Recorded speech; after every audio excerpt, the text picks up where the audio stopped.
itu dalam ingatan saya hampir sama persis dengan sekarang, yaitu ijo royo-royo gitu ya.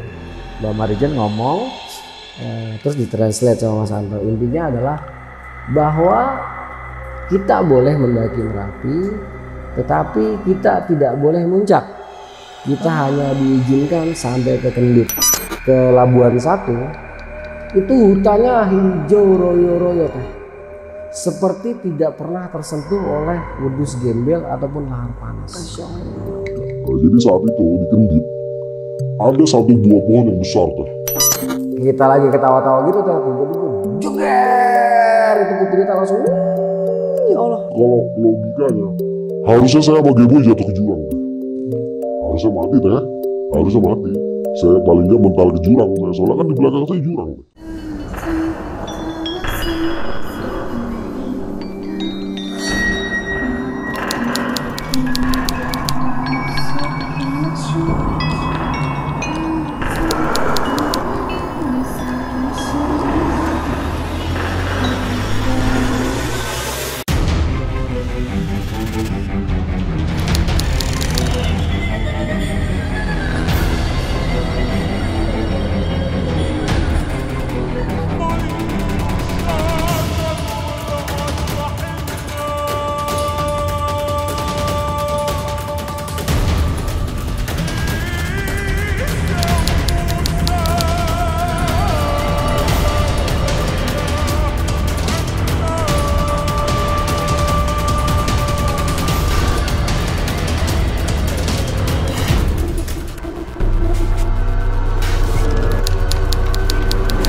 Sampurasun, Assalamualaikum warahmatullahi wabarakatuh.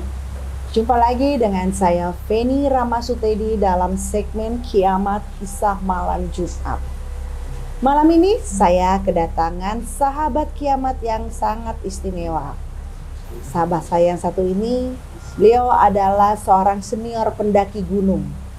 Dan pertama kali beliau mendaki gunung pada tahun 92 dan hingga saat ini. Sudah sangat senior sekali kan. Nah, kita akan tanya pengalaman apa saja yang sudah pernah beliau selama ini jalankan. Tentunya bukan dari hanya gunung Jawa Barat, yang karena saya sekarang ada di Jawa Barat, bukan hanya gunung di daerah Jawa Barat, tentunya gunung-gunung seluruh Indonesia. Oke sahabat, nggak usah panjang lebar, tentunya udah penasaran kan? Saya perkenalkan dulu sahabat malam ini, tentunya kalian sebagian sudah ada yang kenal. Sampurasun, Assalamualaikum. Waalaikumsalam BPR. Gimana sih kabarnya? Alhamdulillah sehat. Ini lagi turun gunung ya?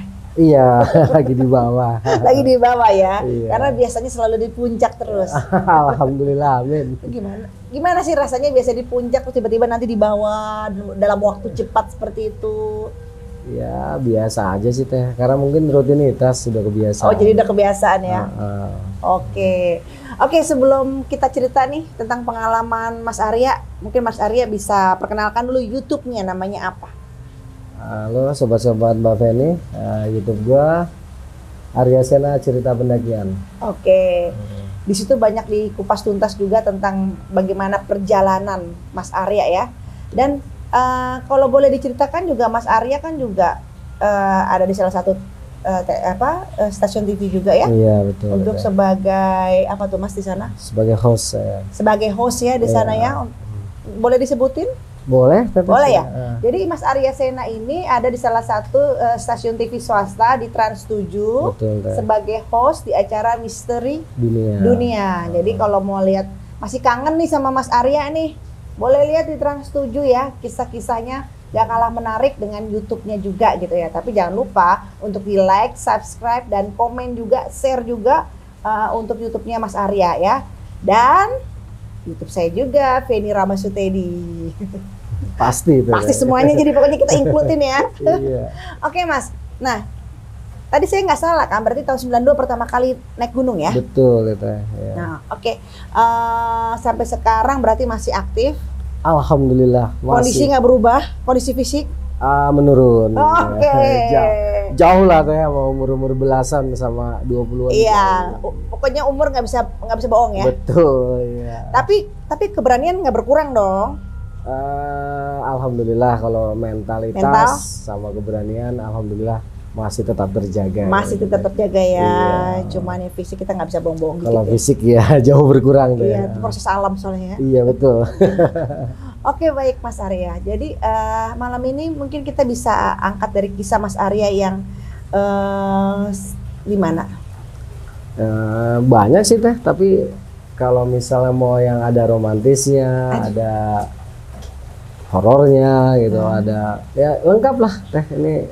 Mas Arya itu ada kisah romantis, horor gitu ya. Tapi memang benar sih namanya kalau kita bicara tentang gunung, alam, nggak hanya lepas dari sebuah hal yang seremnya aja. Iya. Pasti kan ada hal yang serem, ada yang hal indahnya ya. Betul. Mungkin lah namanya juga lukisan Tuhan yang begitu indah. Betul. Apalagi kalau membawa orang yang kita cintai, menambah semua keindahannya gitu. Nah, saya ada tertarik nih di suatu ulasannya Mas Arya. Itu di Gunung Berapi yang bersama Mbah Marijan ya. Oh iya, tahun 97 teh. Oke, itu tahun 97 ya. Berarti itu masih fisik masih kuat-kuatnya. Wah, itu bisa lari saya naik gunung teh. Masih jos itu. Masih jos ya. Oke, nah itu gimana ceritanya Mas? Ya seperti biasa di dalam banyak pendakian itu ya. Kalau dulu zaman kita masih remaja, terhitung masih umur 20 tahun saya waktu itu. Wah, itu masih muda banget. Waduh. Masih kuliah ya? Masih kuliah. Oke. Biasalah tahun-tahun segitu tuh semuanya tuh nggak pernah ada yang direncanakan deh. Oh jadi itu aja. Celtak-celtuk aja gitu kan. Jadi, roadshow langsung iya, gitu ya. pokoknya kalau ada yang celtak-celtuk naik yuk. Itu pasti kejadian deh. Jadi misalnya kita nongkrong nih malam, saya, G-Boy atau siapalah teman-teman saya, walaupun gak satu kampus tapi kan kita satu tongkrongan. Itu kalau udah ada satu orang yang nyeletuk naik yuk, wah jadi deh. Udah langsung. Oh iya, kemana gitu. Dan nggak pakai nunggu lama-lama, besok berangkatnya. Langsung ya. Iya. Masih muda kan? Iya, zaman ketika itu masih kuliah kan uangnya uang dari orang tua, jadi asik-asik aja gitu Kayaknya kan. uang SKS feeling saya. Sering itu deh. Sering dicomot buat naik gunung. Gawat deh. Terus gimana tuh? Nah, jadi kalau ke Merapi ini awalnya itu kita ya biasa kayak tadi saya bilang nongkrong, terus teman saya itu kalau nggak salah waktu itu kita habis nonton berita ya. Udah lama sih nonton beritanya, terus dibahas lah. Mungkin kira-kira sebulan atau 2 bulan setelah nonton berita itu terus inget, nah dibahas lah si G-Boy waktu itu. G-Boy ini anak Unija teman saya. Unija. Itu dia mulutnya paling pedes teh. Jadi kalau dia udah nyeletuk gitu nggak kesampean, wah udah ngata-ngatainnya bikin kuping panas gitu. Cuman bukan ngatain fisik, biasanya nyali kita yang cemen lu gitu ya. Pokoknya gitulah. Zaman dulu kan kita masih emosi kita kan masih tinggi tuh ya. Jadi masih membara. Betul. Jadi ketika si G-Boy nyeletuk naik, awalnya kita cuek aja. Gue baru turun saya bilang kayak gitu. Udah naik lagi kata dia. Malas gua. Oceh dia, Merapi keren nih Merapi katanya. Kemarin kan jeblok tuh. Sekarang pasti udah buka gitu. Jadi 97 itu Merapi meletus tapi skalanya kecil teh. Nah, sempat diberitakan gitu, Meletup-letup gitu. Ya sempat meletus tapi kecil gitu, tidak menimbulkan bencana lah. Ketika kita lagi ngebahas itu, G-Boy nyeletuk, terus manasin lah. Ayo lah naik lah. Lu ya kemarin naik ke sini jadi, naik ke situ jadi gitu kan. Ayo sekarang naik. Kita nih, saya waktu itu posisinya sama Babe. Saya, Babe, Gompal, siapa lagi ya, Bacul. Itu kita lagi nongkrong teh. Nah yang bisa itu saya, Babe, sama si G-Boy. Nah ini si Babe juga orangnya panasan kan. Oh jadi, ayo Merapi, kapan? Besok. Saya juga karena saya diojok-ojokin terus kan, ya udah besok jadi berangkat gitu. Ya udah packing. Langsung dia tuh si G-Boy duluan tuh packing, beres-beres. Tuh gua udah packing beres. Si Babe balik, tuh gue packing beres, tinggal saya nih. Lu kapan? Ya udah besok kan lu lewat UP, saya bilang. Udah gue tunggu di UP. Nah waktu itu sampai jam berapa ya? Sampai sekitar jam 2 atau jam 3 malam lah. Baru saya pulang, packing. Besoknya saya tunggu di stasiun UP, terus kita bareng-bareng ke stasiun Senen. Biasa prosesinya tuh kita naik kereta dari stasiun UP, turun stasiun Cikini, turun. Terus naik mobil P17 ke stasiun Senen. Nah kita beli tiket keretanya kalau nggak salah ke Aprogo. Itu dia berangkatnya agak sore teh, sekitar jam 6:30. Singkat kata, di dalam kereta itu biasalah, namanya kereta zaman dulu itu nggak usah ditanya teh, kredit habis-habisan. Pasti. Sekitar tidak sekarang. Iya, sekitar 10 jam kita ada dalam kereta. Sampailah kita di stasiun Lempuyangan. Di stasiun Lempuyangan biasalah anak muda tuh, wah sampai Jogja. Berapa tuh? Pagi itu teh. Nah, soalnya kan kita berangkatnya dari Jakarta tuh sekitar 6:30. setengah tujuan ya. Ketika itu masih satu trek kan, jadi banyak pruis ya istilahnya tuh, nunggu kereta yang lebih bagus ya kan. Jadi kita sampai Jogja tuh biasanya jam 7 pagi. Oke. Jadi sampai Jogja biasalah, wah Jogja norak lah anak muda.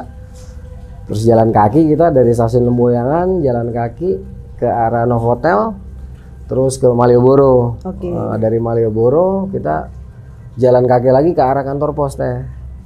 Tahu aku. Yang museum serangan umum 1 Maret itu yang perempatan jauh ya. juga lumayan. Iya. Nah tapi kan dulu kita masih fresh, muda, masih jauh membara.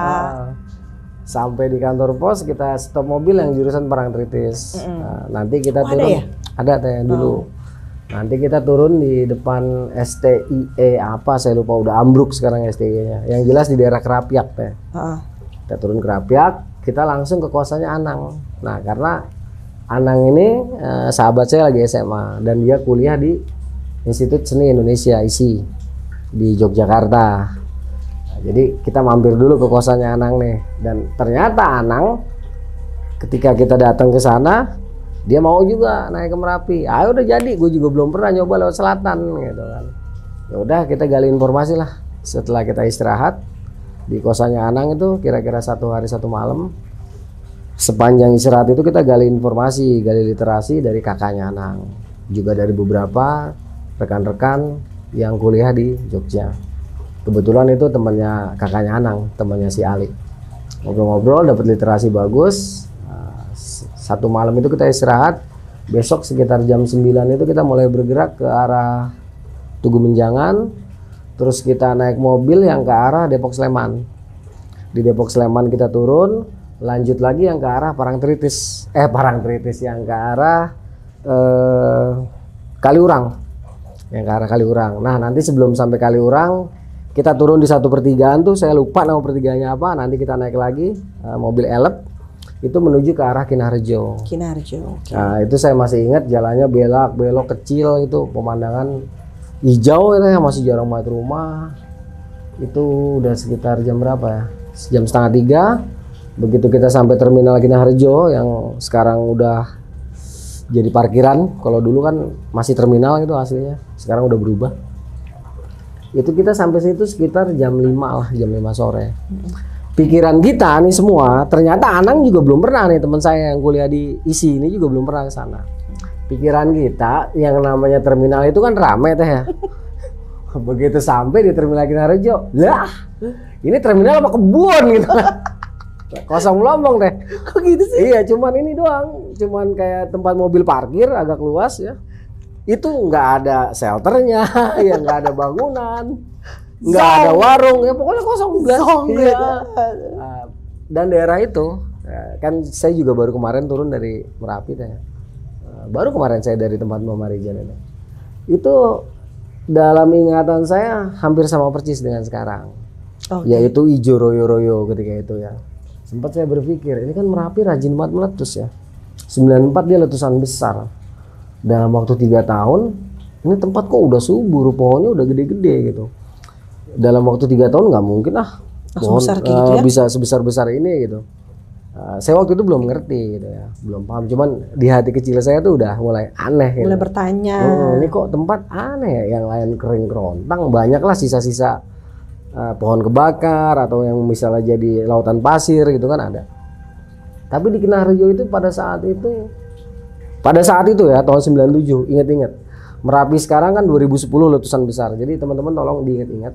Ini berbeda ya, ini tahun 97. Dan juga gue nggak mungkin sama menceritakan sebuah kisah karena gue bukan baca skrip, tapi berdasarkan ingatan. Jadi tolong diingat-ingat. Jadi wajar lah kalau sedikit ada perbedaan penyampaian gitu ya. Iya betul. Jadi ketika saya ada di sana tuh saya ngerasa aneh, tempat kenapa kok dia hijau banget gitu. Ya udah, kita lagi kebingungan tuh teh, celinguk, nanya sama siapa gitu kan, kagak ada manusia kan, seorang juga.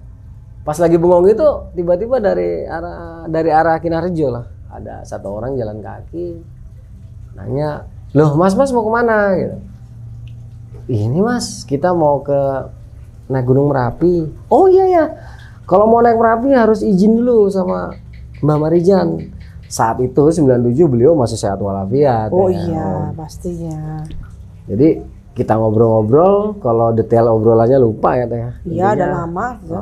Kita ngobrol-ngobrol, akhirnya yang saya ingat itu, yuk ikut saya ke tempat Mbah Marijan, nanti sampean izin dulu di sana gitu. Udah kita ikutin. Saya ingat tuh jalannya datar, terus naik kira-kira 15 menit, itu pohon-pohon bambu tuh rimbun banget.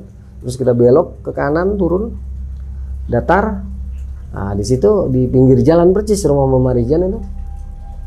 Kita dibawa masuk ke rumah Joglo, rumah khas Jawa, bangunan khas Jawa. Itu rumahnya beliau ya? Betul, rumahnya beliau yang sekarang jadi museum deh.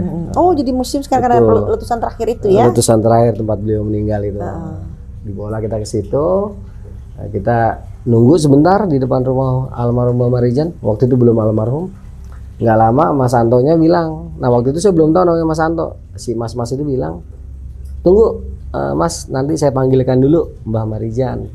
Nah, beliau Mas Anto ini, mas-mas itu nyari dulu tuh, nyari Mbah Marijan. Nah, sama istrinya Mbah Marijan kita suruh masuk. Begitu masuk ke dalam, ya Allah, singkong rebus, pisang goreng, teh manis udah siap teh. Masya Allah, luar biasa. Orang gunung tuh teh, bener-bener ya. Tulus banget ya. Jadi, itu iya. saya akuin bener, makanan dari orang-orang gunung, maaf orang-orang kampung sekitar itu kalau nyampe di kita langsung ke daging karena mereka memberikan itu dengan ketulusan, jadi kenyangnya enak gitu. Iya, kita bener, di situ namanya udah bertamu tapi bener-bener dijamu gitu ya. Wah, itu begitu ditawarin sama istrinya Mbah Marijan, anak-anak, oh ya makasih Bu gitu kan. Tapi lapar. Nah, padahal mah pengen banget ya, begitu si ibunya balik, kelar. Ilmu, sulap hilang ya. Anak Jakarta gitu. Iya benar. Udah nggak lama Mbah Marijan datang, terus Mas Anto lah sebutlah, kita akhirnya tahu namanya Mas Anto ya. Mas Anto bilang, tunggu ya Mbah Marijan, mandi dulu, bebersih dulu, tunggu dulu, nanti habis badal maghrib baru nemuin katanya. Udah, nah, kita nunggu tuh sambil ngobrol-ngobrol, saya Mas Anto, Geboy, Anang, Babe. Untuk detail obrolan saya nggak terlalu ingat. Yang jelas kita nunggu tuh sampai selesai badal maghrib. Nah, selesai badal maghrib, kita juga sholat. Selesai sholat, kita baru Mbah Marijan nemuin kita. Nah, disitulah Mbah Marijan ini kan nggak bisa berbahasa Indonesia teh. Oh, Jawa lu. Betul, beliau hanya bisa berbahasa Jawa halus, bahasa Kromo. Nah, kita dengar suara orang ngomong bahasa Jawa biasa aja belum tentu ngerti, apalagi ini Jawa Kromo ya. Jawa Kromo kan, wah budak udah langsung gimana nih. Nah, untungnya Mas Anto ngeh nih. Translate ya. Di translate kata Mas Anto, Mas-masnya ngerti nggak Mbah ngomong apa? Enggak. Oh, dari mana sih gitu kan? Kita dari Jakarta semua Mas. Ini teman saya kuliah di Jogja tapi ya nggak bisa kalau bahasa Kromo gitu kan. Oh ya ngomong katanya. Udah akhirnya Mbah Marijan ngomong, terus ditranslate sama Mas Anto. Intinya adalah bahwa kita boleh mendaki Merapi, tetapi kita tidak boleh muncak. Kita hanya diizinkan sampai ke Kendit. Kendit itu maksudnya gimana? Kendit itu sebuah tempat di mana terdapat perbatasan antara tumbuhan dengan batu-batuan. Oh, jadi batas vegetasi lah teh kalau bahasa anak gunungnya gitu ya. Jadi kita boleh naik Merapi itu hanya sampai ke batas vegetasi. Karena apa?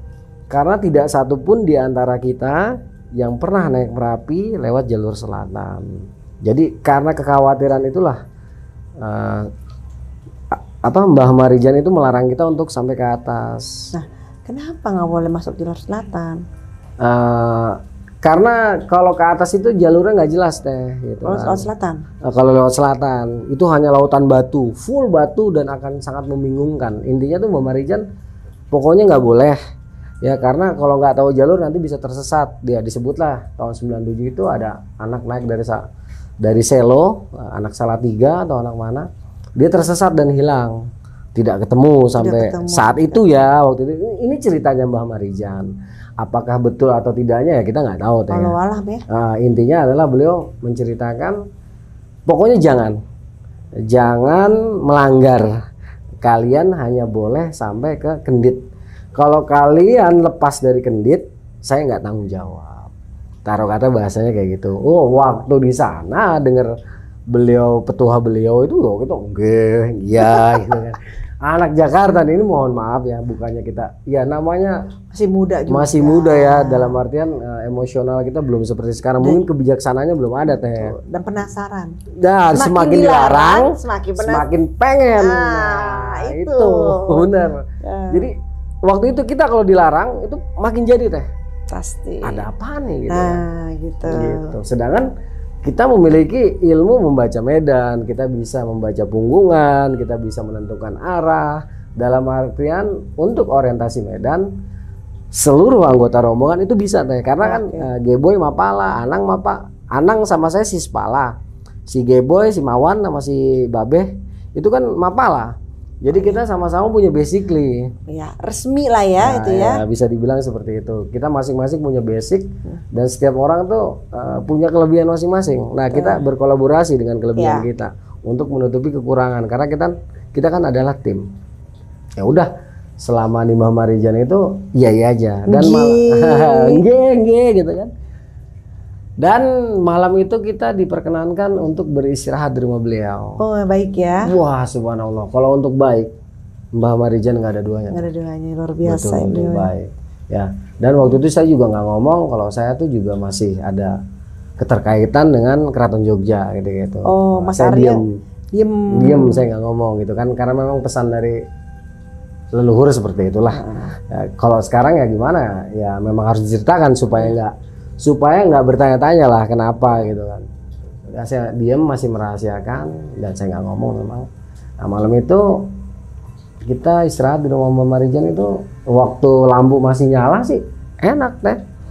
Cuman situasi mulai berubah ketika lampu sudah mulai mati, sudah mulai padam, hanya tersisa lampu sentir. Tahu nggak lampu sentir teman-teman?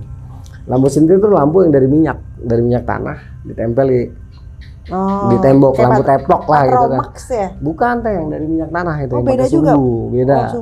Gitu. Nah, ketika hanya tersisa lampu itu barulah ini rumah Mbah Marijan tuh terasa seperti ada apa ya? Ada sesuatu yang membuat bulu kuduk kita merinding atau kita merasakan gesekan energi, tetapi tidak membuat kita takut. Jadi, gitu teh ya. Jadi kita terasa nih ada sesuatu, ya. Saya semua ngerasain. Tapi gimana ya? Kita nggak ketakutan gitu. Ya ada rasa takut, tapi kita nggak ketakutan yang, apa nih? Kayak takutan berlebih gitu. Nah, gitu enggak. Cuman ada apaan sih? Kok nggak enak banget hawanya gitu. Cuman lain waktu lagi nyaman gitu kan teh. Cuman terasa seperti ada apa ya? Geseran energi lah. Gesekan energinya tuh luar biasa banget. Itu di rumah almarhum Mbah Marijan. Jadi malam itu kita ngobrol mungkin sampai sekitar jam 10:30. Itu terasa sampai akhirnya kita kalau mau kencing tuh rame-rame teh. Iya. Padahal itu kalau malam untuk orang gunung belum malam-malam bang, 10:30 ya. Iya, itu sampai biasa begadang. Enggak, biasanya kita di hutan juga nggak begitu teh, walaupun tempatnya serem. Cuman di tempat Mbah Marijan ini beda. Beda gitu. Ya. Beda. Udah dikenalin duluan kali hawanya. Mungkin gitu kan. Jadi cek ombak. Ya tes gitu kan. Jadi kita bilang akhirnya udah itu menjelang pagi lah baru kita bisa tidur nyenyak kita. Baru kita tidur nyenyak semua, pagi-pagi bangun, selesai sholat subuh itu kita nggak sholat subuh waktu itu, siangan. Ketika kita dan luar biasa ya tuan rumah itu tidak ada satupun yang membangunkan kita. Jadi kita dibiarkan tertidur nyenyak tanpa diganggu. Minum dulu Mas Arya, atuh. Silakan. Ayo dong minum. Santai sini. Tadi nggak ada rokoknya ya? Nggak apa-apa teh.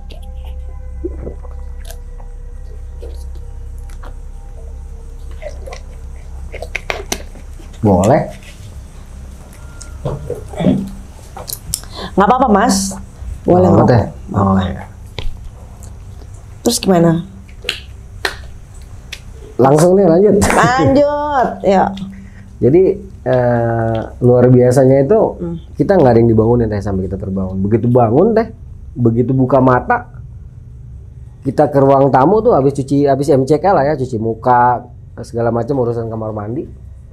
Begitu kita duduk di ruang tamu, amazing, singkong rebus, pisang rebus, teh manis, udah ada. Udah disiapin beliau ya. Subhanallah, udahlah kita numpang gitu kan, ngerepotin tapi dijamu dengan luar biasa, Ya, dengan malu sangat sendiri baik. kita Ya, ya. kita hanya malu sendiri, itu kenangan yang nggak akan terlupa. Bahkan gambaran meja, kursi rumah beliau itu di saat itu saya masih teringat dengan jelas. Jadi kenangan banget ya alhamdulillah. Betul. Udah sempat kenal dengan Mbak Marijan gitu ya. Iya, sempat bikin kasus juga. Namanya juga anak muda Mbak. Karena di sini pas hujan jadi udara memang dingin. Nah kan udah relax, udah santai ya kan, Mas Yonas. Ya, jadi pagi itu setelah kita beramah-tamah ngobrol, ada Mas Anto juga udah ada. Karena beliau menyadari kita nggak bisa berbahasa Jawa dan Mbah Marijan tidak lancar berbahasa Indonesia. Jadi beliau ada lagi tuh Mas Anto, jadi translator lagi. Dan pagi-pagi itu sebelum kita berangkat, lagi-lagi Mbah Marijan menekankan, sepertinya beliau tahu gitu ya, sepertinya beliau tahu jadi ditekankan gitu. Mencium bau kenakalan. Iya, sepertinya beliau tahu gelagat kita bakal ngelanggar gitu. Jadi ditekankan lagi, tolong jangan dilanggar, tolong jangan dilampaui yang namanya kendit. Soalnya kalau kalian lepas dari kendit, saya nggak tahu nih bakal ada kejadian apa. Taruh kata bahasanya kayak gitu teh. Cuman beliau dengan menggunakan bahasa Jawa ditranslate sama Mas Anto. Dan ketika itu lagi-lagi kita enggak mbah, kita sampai kendit ya. Dan memang pada saat itu tidak terbersit keinginan untuk lebih dari kendit. Selama masih ada di rumah Mbak Marijan teh. Betul. Belum ada. Nah, udah semuanya lancar, itu singkong rebus kita sikat, kita habisin, teh manis kita keringin, packing rapi-rapi, kita pamit sama almarhum Mbah Marijan, sama Mbah Marijan waktu itu belum almarhum. Pamit sama Mbah Marijan, sama istrinya, sama Mas Santo. Mulailah kita bergerak meninggalkan rumah beliau. Itu saya ingat depan rumah beliau itu jalan aspalnya bagus, paling bagus di Kinarjo aspalnya. Itu langsung dia naik ke atas curam, pohon-pohon bambu. Terus lepas dari situ kita udah ketemu jalur pendakian. Jadi waktu naik itu sempat kita beberapa kali ketemu orang, mungkin sekarang udah nggak ada kali orang-orangnya, soalnya waktu kita ketemu saat itu juga udah sepuh-sepuh banget. Cuman masalahnya itu orang-orang tua sepuh, mana nenek-nenek lagi. Kerilnya itu 3 kali kita gedenya teh. Bukan keril, jadi dia bawa keranjang bambu isinya kayu bakar, volumenya tuh lebih besar dari keril yang kita bawa. Sampai kita melotot, buseng, ini nenek-nenek bawa kayu bakar, itu jangan tanya beratnya teh. Nanjak ya nenek. Mereka turun dari atas bawa kayu bakar. Tapi mereka dari tiap hari begitu kan Iya, nah itu kita sempet wow, amazing gitu lah. Nah di sini saya mikir lagi nih teh. Itu yakin nenek hidup? Hidup deh, bener-bener manusia itu, masih pagi soalnya kan. Masih pagi ya, terus jalan sepanjang perjalanan ini, saya lupa nama pos-posnya teh, saya lupa. Yang saya ingat tuh nanti Labuan 1, Labuan 2, Jembatan Setan, sama Kendit. Kalau sekarang katanya ada 7 atau 8 pos, saya kurang paham ya. Yang saya ingat tuh dulu itu. Jadi sepanjang meninggalkan Kinarjo, masuk hutan sampai nanti ke Labuan 1, itu hutannya hijau royo-royo teh. Seperti tidak pernah tersentuh oleh wedus gembel ataupun lahar panas. Masya Allah. Ini sempat ada kebingungan juga saya. Paling enggak ada bekas kebakar atau apa. Intinya tuh pasti alam meninggalkan jejak. Apalagi ini Gunung Merapi dengan panas 1000 derajat, itu wedus gembel ya. Kalau lahar panasnya jangan ditanya, mungkin lebih dari itu. Pasti adalah bekas-bekas kerusakan akibat pasti panas tersebut kan. Tapi sepanjang perjalanan saya nggak lihat Saya nggak lihat bekas pohon kebakar, apa intinya juga pohonnya gede-gede, Kalau emang 94 letusan besar dia nggak nyampe sini, wah luar biasa nih modus gembelnya. Ada apa ya? Memang di sini terasa. Jadi di hutan Kinarjo itu, mulai dari tempat Mbah Marijan sampai nanti ke Labuan itu terasa seperti ada apa ya? Seperti ada dinding ya teh. Ini mungkin nggak semua orang bisa merasakan. Saat itu pun yang bisa merasakan hanya saya dan Anang. Karena Babe sama Gebo ini orangnya agak cuek sama gitu-gituan. Dia nggak terlalu peka. Saya sama Anang yang sedikit peka gitu kan. Ngerasa aneh ya gitu di perjalanan itu ya. Ini kok tempat kayak nggak pernah kebakar gitu kan. Terus saya bilang, si Anang juga kayak ada sesuatu yang ngelindungin gitu kan. Saya bilang, iya nih powernya mantep banget nih, bagus gitu kan. Oh iya bener, powernya bagus. Udah terus sepanjang perjalanan kita ngerenung tuh teh. Hutannya hijau royo-royo teh, hijau royo-royo, bener-bener bagus. Ya. Ada kekuatan yang betul-betul terasa besar, tetapi tidak membuat kita takut. Oh ngerasain ya saat itu ya? Betul, merasakan. Apakah itu berhubungan dengan karena saya orang Jogja juga gitu atau tidak, saya nggak paham teh. Saat itu kita masih muda sekali, jadi belum terpikirkan sampai ke sana. Ya, sepanjang perjalanan ini terasa lah ada sesuatu, ada kekuatan yang tak kasat mata yang ada di tempat itu. Ya udah, kita jalan itu kira-kira 3 atau 4 jam sampailah kita ke Labuan 1. Labuan 1 itu ada gerbangnya teh. Jadi dia ada batu besar, di depan batu itu ada tempat naruh air. Tempat naruh air, terus nanti di dalamnya itu setelah gerbang itu nanti ada bangunan teh. Ada bangunan apa namanya? Dia berupa pendopo. Nah, Labuan 1 ini adalah tempat di mana pihak keraton melabuhkan apa ya? Sesaji lah bisa dibilang, apa untuk budaya Jawa ini penting teh ya. Iya pasti. Nah, saya kurang tahu namanya apa, yang jelas sesaji lah. Jadi disinilah tempat di mana orang-orang keraton melabuhkan sesaji untuk Gunung Merapi. Terlepas dari percaya atau tidak percaya, musyrik atau non musyrik, itu kita kembalikan lagi kepada Allah yang Maha Kuasa gitu. Jadi di tempat ini hawanya itu mantep teh, langsung terasa magis.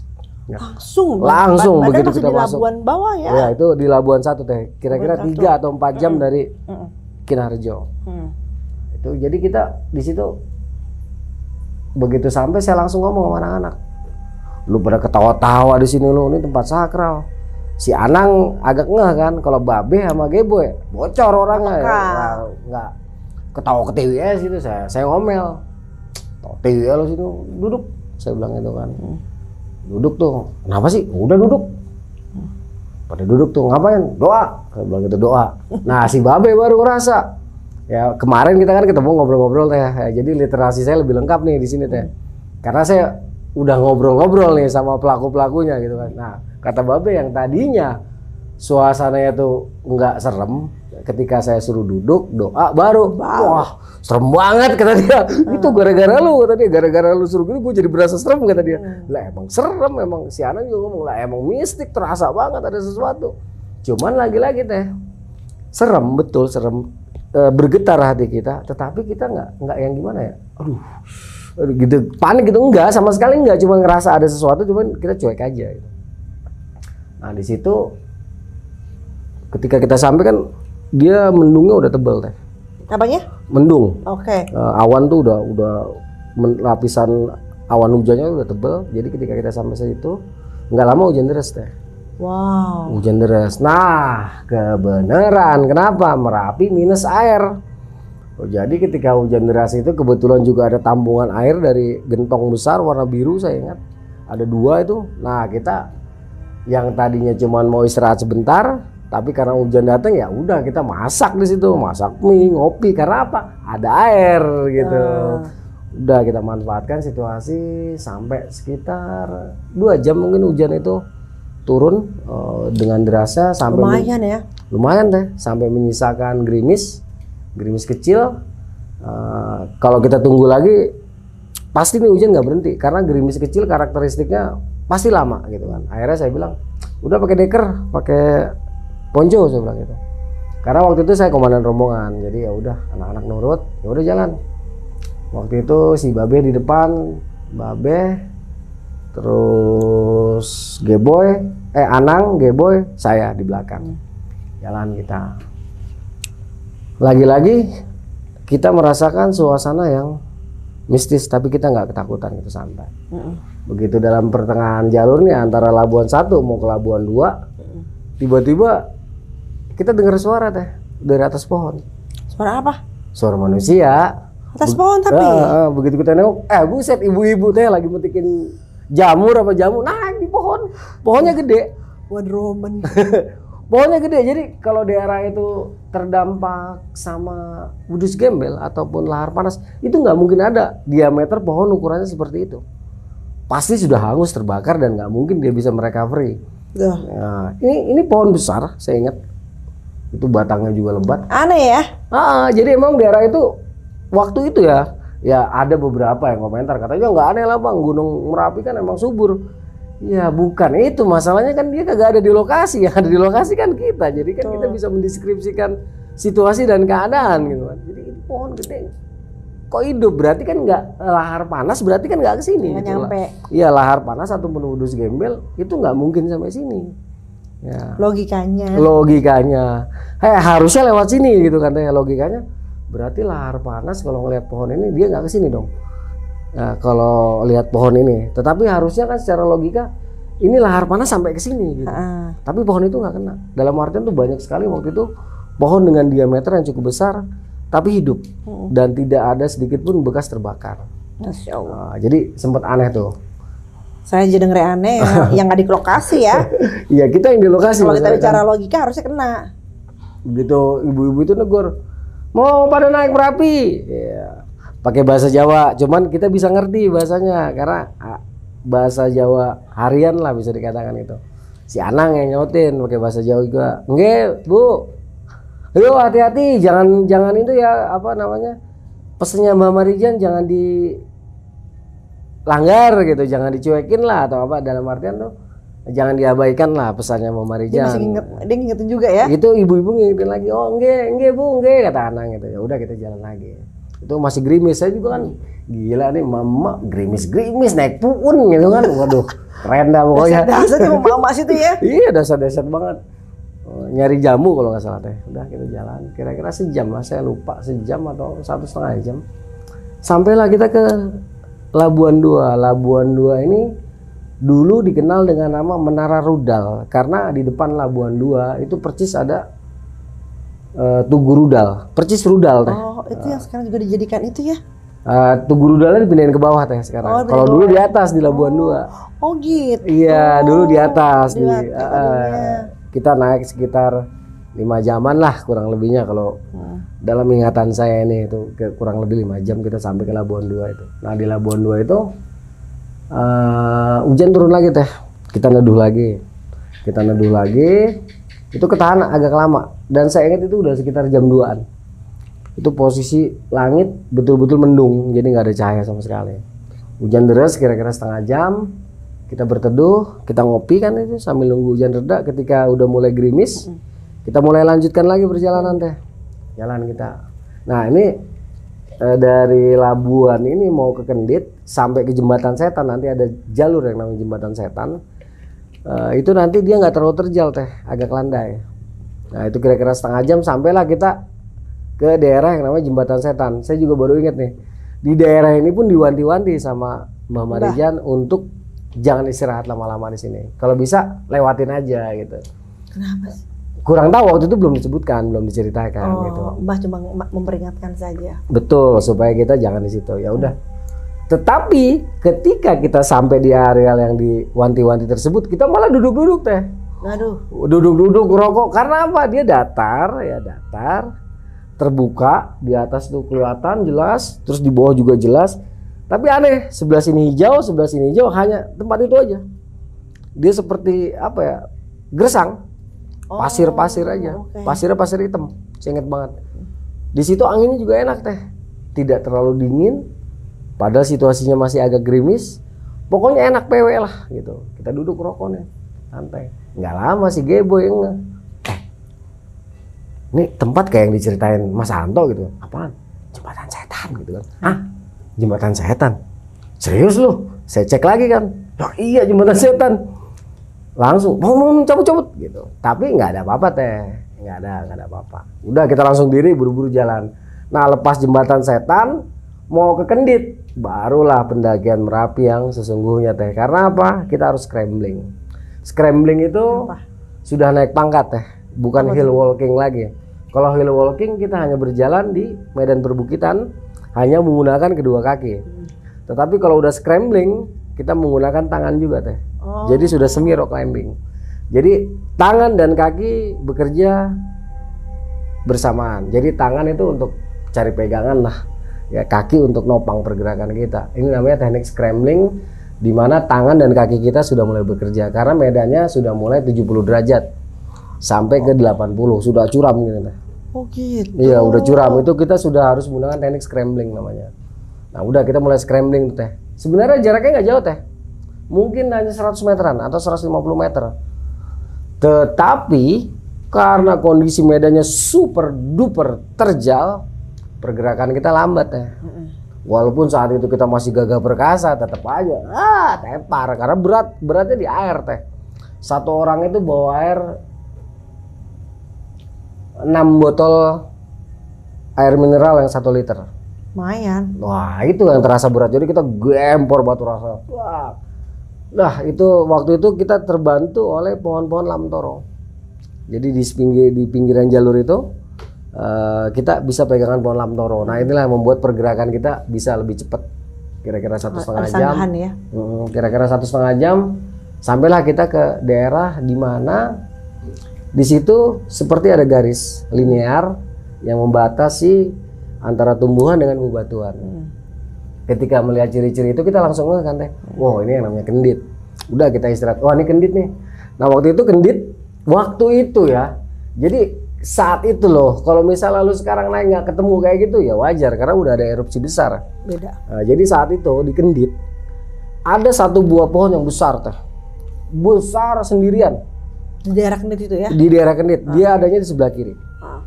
Sementara di sebelah kanan itu ada tempat space itu hanya untuk satu tenda tapi di depannya jurang.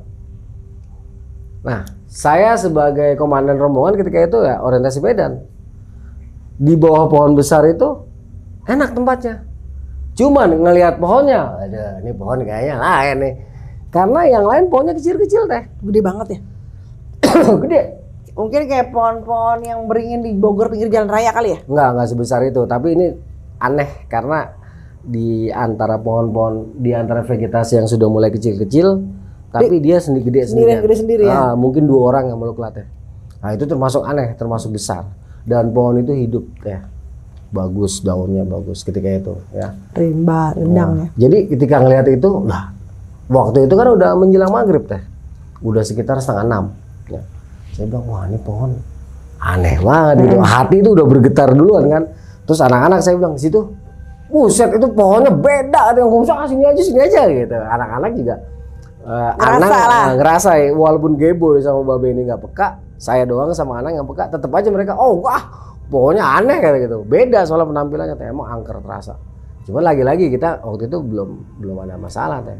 Udah kita bikin tenda ya. Itu sampai jam 6 lah ketika matahari emang dari siang nggak ada teh ya. Jadi ketika gelap udah mulai sempurna, mulailah petir tuh teh, jegar. Mulai itu ya rame. Udah mulai rame petir, terus mulai gerimis kecil. Nah saya kan kebiasaan saya bikin api teh selama masih belum hujan lebat, dan kita juga waktu itu punya skill di mana walaupun hujan deras api nggak akan mati tuh, ada skill ya. Ada ya? Ada teh caranya. Kalau emang nanti sempet ya, disediain bahan-bahannya bisa saya praktekin. Nah, jadi saya sama Geboy waktu itu sama anak-anak, saya kan panggilannya ngek gitu. Ngeknya nih disingkat aja soalnya nggak enak. Gitu. Ngek, bikin api lah gitu. Oh udah jadi, boy cari kayu gitu. Udah ayo kata Geboy. Udah kita nyari kayu teh. Nyari kayu, Anang sama Babe di tenda, mereka masak.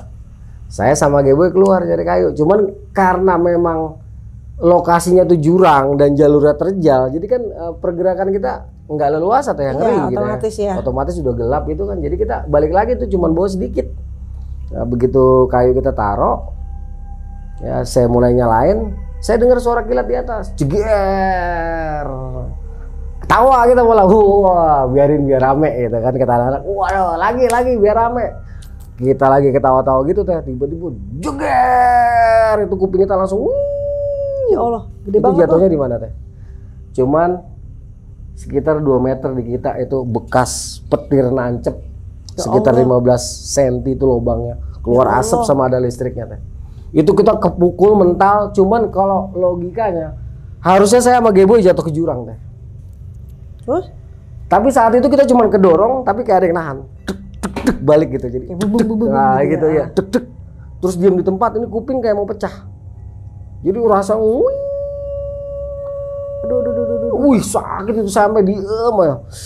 Nggak tahu lah berapa lama kita nanar kayak gitu, begitu buka. Gede berarti dong ya. Harusnya mati teh. Harusnya mati. Saya paling nggak mental ke jurang saya. Soalnya kan di belakang saya jurang. Itu jurang dalamnya nggak tahu berapa puluh meter gitu. Pokoknya kalau jatuh gedebuk patah ya. Patah ya, pala pecah, tulang-tulang pada patah, modar ya udah pasti itu urusannya. Cuman kita gitu, dedek gitu kayak bola Kembal ya. nah, dedek balik lagi. Sama Geboy juga ngerasa kayak gitu. Udah. Itu semua diem, anak-anak saya juga seperti buta kan saya. Begitu saya melek, tiba-tiba ada satu titik bola api yang dari setitik besar terus tapi mengarah ke saya kan. Ya Allah. Kira-kira jarak 10 meter dia berhenti, bola api itu tapi sudah sebesar rumah tetehnya. Besar banget. Wah leluhurku yang gue di sini, terus aku kirim Al-Fatihah. Terus saya perhatiin kan deh. Seluruh tubuh mereka itu dipenuhi oleh kobaran api. Dan itu makhluk-makhluk itu nggak terhitung jumlahnya mengelilingi tenda kita. Jadi ada satu sosok, yang lain kan dibalut sama api kemerahan dan kekuningan. Tetapi kalau yang ini biru keputihan kan. Nah dia tuh buncit.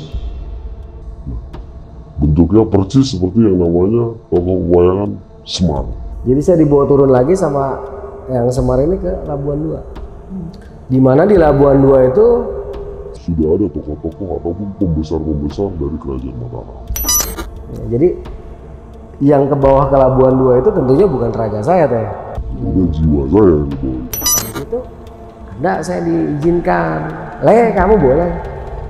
Kalau bisa kamu boleh muncak ke Merapi. Tapi kalau bisa, kalau memungkinkan.